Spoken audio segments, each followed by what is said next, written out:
क्योंकि आपके पास देने के लिए है नहीं। आप जो सरकारी कर्मचारियों को मुफ्तखोर और बनाएंगे, उनको एश्योर्ड जो है गारंटी देकर, परफॉर्मेंस एक अलग मसला है। लेकिन आप देखिए जो छत्तीसगढ़ और राजस्थान की सरकार ने पता है कि चुनाव में जाना है अगले साल, तो उसके पहले उन्होंने कह दिया कि हम पुरानी पेंशन व्यवस्था को फिर से लागू करेंगे।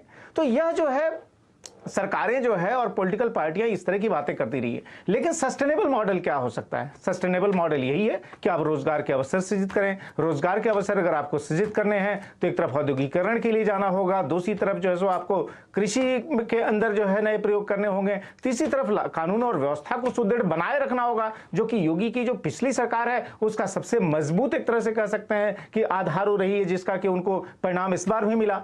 तो मुझे लगता है कि 3-4 चीजें हैं जिस डायरेक्शन में ये सरकार जो है जाते हुए दिख रही है कि भाई आप रोजगार के अवसर कैसे सृजित करें, राज्य में कैसे माहौल को बेहतर रखें, कैसे विकास की प्रक्रिया को आगे बढ़ाएं, और इसके लिए कई सारे डोमेन एक्सपर्ट्स को रखा गया है। अब जैसे मैंने अरविंद शर्मा की बात की, उनकी पूरी खासियत ये है कि जो इंडस्ट्रियल इन्वेस्टमेंट है उसको कैसे चैनलाइज किया जाए, उसमें पिछले 2 दशक का उनका ट्रैक रिकॉर्ड वही रहा है। मुझे लगता है कि लास्ट जो उनकी पोस्ट थी गवर्नमेंट ऑफ इंडिया में वो इसी से जुड़ी हुई थी। तो मुझे लगता है कि एक सार्थक संकेत है, सामाजिक समीकरण साधे जाएंगे, निश्चित तौर पे साधे जाएंगे, और वो साधे जाने भी चाहिए, ठीक, लेकिन उसके साथ एक डायरेक्शन भी आपको दिखाई दे रहा है। वो बैलेंस चाहिए, विकास और वो तमाम चीजों के लिए जिस डायरेक्शन की आप कर रहे हैं। सतीश जी, एक थोड़ा हट के सवाल मेरे मन में है, वो मैं आपसे पूछना चाहूंगा कि आप योगी आदित्यनाथ का वैसे भी जो उन्होंने 5 साल का अपना कार्यकाल बिताया और अब तो कद और भी राजनीतिक तौर पर बड़ा और मजबूत हुआ, बाकी अगर हम राज्यों में देखें तो जो मुख्यमंत्री रहते हैं और जिनका मतलब इस तरीके का रसूख है और इस तरह का उनकी कार्यप्रणाली है, और योगी ने काम मतलब वो काम करते हैं, इसमें भी कोई शक की बात नहीं है, उनको 2 डिप्टी सीएम की क्यों जरूरत है? कहीं और हम ऐसे 2 डिप्टी सीएम नहीं देखते। मतलब अगर आप मध्य प्रदेश की बात करें, आप राजस्थान की बात करें, आप छत्तीसगढ़ की किसी की भी सरकार हो, कांग्रेस बीजेपी जो भी, यहां ये 2 डिप्टी सीएम का क्या मतलब रहता है? देखिए 2-3 बातें हैं। पहली बात तो यह है कि राज्य बड़ा है और स्टेक भी भारतीय जनता पार्टी का बड़ा है, तो इसलिए पहली बात का तो उत्तर ये हो सकता है जी।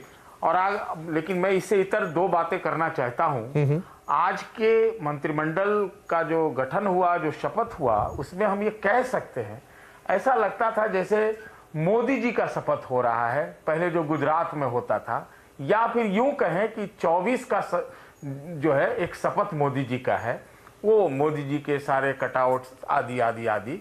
और ये भी आप शायद कह सकते हैं कि शायद योगी जी आज से एक उत्तराधिकारी के रूप में जाने जाएंगे, कब कैसे वो बात की चीज है। तो ये 2 बातें हैं। तीसरी बात जो है कि जो आपका सवाल था कि जो पहले क्या लगा पिछले 5 साल में कि योगी जी के ऊपर ये आरोप लगा कि वो थोड़ा एक तरफा हट्टी तरह से चलते हैं, तो वो उसमें कई लोग अलग थलग पड़ गए।